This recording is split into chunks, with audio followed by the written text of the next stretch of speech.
Bom,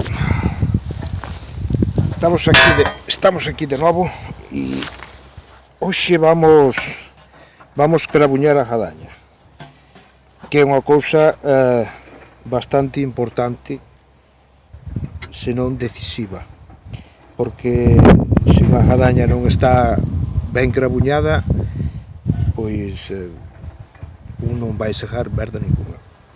Entón, crabuñar simplesmente é estender a gadaña, estender o material, porque non se pode afiar como se fose un coitelo, non? Así, porque a gadaña é moi fina, moi delicada e acabaríamos queimando ela.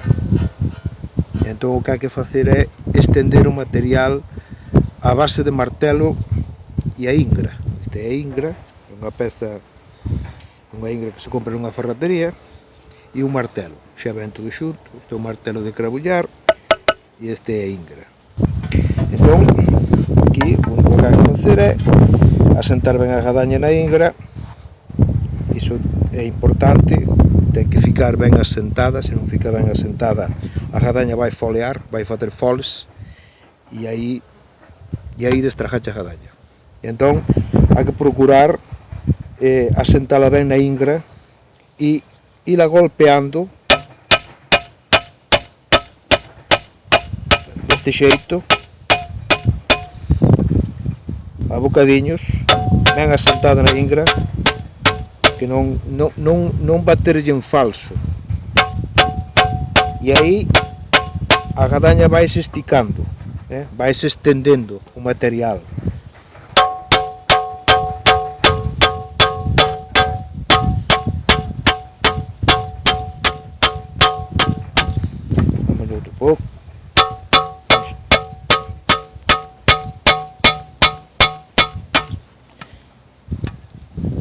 Este é un traballo bastante antigua. Agora xa pouco se fai disto, xa apenas se sega coa gadaña, a non ser algunha cousa pequena e tal, non?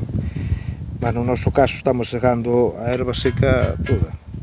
Entón temos que ter a gadaña especialmente ben crabuñada.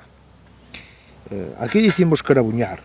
Noutros lados do país, da Galiza, falan a carabuñar ou algo do xénero, non sei exactamente. Aquí no norte, concretamente onde eu moro e tal, Ortigueira, As Pontes, non sei, Villalba e tal, dice crabuñar, mas sei que noutros lados falan tamén a carabuñar. Pronto, bom, entón seguimos dando outro pouco. Non sei o que me durará o vídeo este. Bom, pois isto sería o tema, non? Como se ve aquí, hai que deixala fina, o fío ten que ficar fino como un papel. Aquí teño outra que esta xa está pronta para segar, ten unha gadaña máis xeitosa, máis fina.